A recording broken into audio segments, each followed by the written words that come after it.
पिछले वीडियो में हम लोग एसिड के बारे में डिस्कस किए थे और इस वीडियो में हम लोग बेस और इंडिकेटर के बारे में डिस्कस करेंगे। Bases and alkalis. बेसेस वह सब्सटेंस होते हैं जिसे अगर एसिड के साथ रिएक्ट कराया जाए तो प्रोडक्ट के रूप में हमें सॉल्ट एंड वाटर मिलता है। बेसेस टेस्ट में कड़वे होते हैं और छूने पर सोप जैसा लगता है। कुछ बेसेस वाटर में सॉल्युबल होते हैं जिन्हें अल्कलाइज भी कहा जाता है। फॉर एग्जाम्पल सोडियम हाइड्रोक्साइड और एल्युमिनियम हाइड्रोक्साइड दोनों ही बेसेस हैं, जबकि सोडियम हाइड्रोक्साइड को अल्कलाइज कहा जाता है क्योंकि यह वाटर में सल्यूबल है।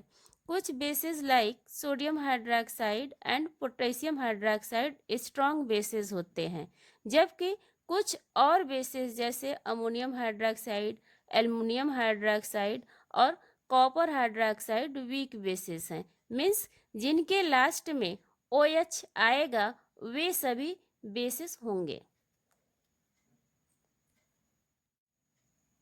इंडिकेटर। एसिड और बेस को केवल टेस्ट से ही नहीं पहचाना जाता है, उन्हें एक सब्सटेंस के हेल्प से भी पहचाना जाता है, जिन्हें इंडिकेटर कहते हैं। अब सवाल यह उठता है कि इंडिकेटर है क्या। दरअसल गिरगिट और इंडिकेटर में ज़्यादा अंतर नहीं है, दोनों ही अलग अलग जगह पर अलग अलग रंग दिखाते हैं। ठीक उसी तरह इंडिकेटर भी एसिडिक और बेसिक मीडियम में अलग अलग रंग दिखाते हैं और इन्हीं कलर के हेल्प से हमें यह पता चलता है कि सब्सटेंस एसिड है या बेस। कुछ बालकों से मेरा आग्रह है कि वे एग्जाम में इंडिकेटर को गिरगिट न लिखें। जनरली हम लोग लिटमस पेपर को एज ए इंडिकेटर यूज़ करते हैं। लिटमस हमें लाइकेन से मिलता है और इसका कलर पर्पल होता है। यह एसिडिक मीडियम में रेड कलर शो करता है और बेसिक मीडियम में ब्लू कलर शो करता है। लिटमस को हम लोग सॉल्यूशन के फॉर्म में भी यूज़ करते हैं, लेकिन ज़्यादातर हम लोग लिटमस पेपर के रूप में यूज़ करते हैं, जो कि पेपर को लिटमस सॉल्यूशन में डुबोकर बनाया जाता है। अगर आप नींबू के रस में ब्लू लिटमस पेपर डालेंगे तो वह रेड कलर का हो जाएगा। लिटमस पेपर रेड इसलिए हुआ क्योंकि लेमन जूस में एसिड प्रेजेंट होता है। अब अगर आप रेड लिटमस पेपर को सोप के सॉल्यूशन में डालेंगे तो red litmus paper blue colour में चेंज हो जाएगा। ऐसा इसलिए हुआ क्योंकि सोप सॉल्यूशन में बेस प्रेजेंट होता है। हम टर्मरिक को भी इंडिकेटर के रूप में यूज़ करते हैं। टर्मरिक बेसिक मीडियम में रेड कलर शो करता है और एसिडिक मीडियम में येलो कलर शो करता है। क्या आपने कभी कपड़े पर लगे हल्दी के दाग को साफ किया है? यदि आपने किया होगा तो आप जानते होंगे कि साबुन लगाते ही दाग का कलर रेड हो जाता है और धुलने के बाद नॉर्मल कलर का हो जाता है। चाइना रोज, जिसे गुड़हल का फूल कहते हैं, इसकी पंखुड़ियों का यूज़ हम नेचुरल इंडिकेटर के रूप में करते हैं। इसका कलर एसिडिक मीडियम में डार्क पिंक या मेजेंटा और बेसिक मीडियम में ग्रीन कलर का हो जाता है।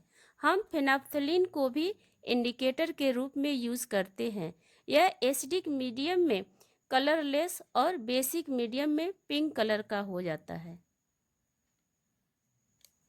एसिड और बेस के बीच होने वाले केमिकल रिएक्शन को हम न्यूट्रलाइजेशन रिएक्शन कहते हैं। ऐसे रिएक्शन में हमें प्रोडक्ट के रूप में सॉल्ट एंड वाटर मिलता है। न्यूट्रलाइजेशन रिएक्शन को हम लोग न्यूट्रलाइजेशन रिएक्शन इसलिए बोलते हैं क्योंकि एसिड और बेस एक दूसरे के इफेक्ट को कैंसिल करते हैं। चलिए एक एग्जाम्पल से इसे समझते हैं। आप 10 ml हाइड्रोक्लोरिक एसिड एक कोनिकल फ्लास्क में लीजिए और उसमें ब्लू लिटमस सॉल्यूशन डालिए।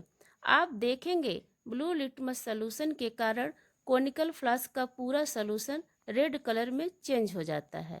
अब आप इस सॉल्यूशन में ड्रॉपर के हेल्प से सोडियम हाइड्रोक्साइड डालिए, जो कि एक स्ट्रॉन्ग बेस है।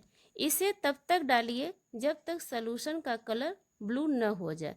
सॉल्यूशन का कलर ब्लू कलर में चेंज इसलिए होता है क्योंकि सोडियम हाइड्रोक्साइड फ्लास्क में प्रेजेंट HCl एसिड्स के साथ रिएक्ट करता है और उसको न्यूट्रलाइज करता है, और जब एसिड न्यूट्रलाइज हो जाता है और हम एक्स्ट्रा सोडियम हाइड्रोक्साइड डाल देते हैं, तब सॉल्यूशन का कलर फिर से ब्लू हो जाता है, क्योंकि अब इस सॉल्यूशन में एसिड से ज़्यादा बेस प्रेजेंट है। क्या आप जानते हैं आपके स्टमक में स्मॉल अमाउंट में हाइड्रोक्लोरिक एसिड प्रेजेंट होता है। यह हमारे फूड के डाइजेशन में हेल्प करता है, लेकिन कभी कभी एसिड हमारे स्टमक में अधिक हो जाता है, तब हम अनईजी फील करते हैं और हमारे पेट में दर्द होता है। इस प्रॉब्लम को दूर करने के लिए हम मेडिसिन लेते हैं जिसे एंटा एसिड बोलते हैं।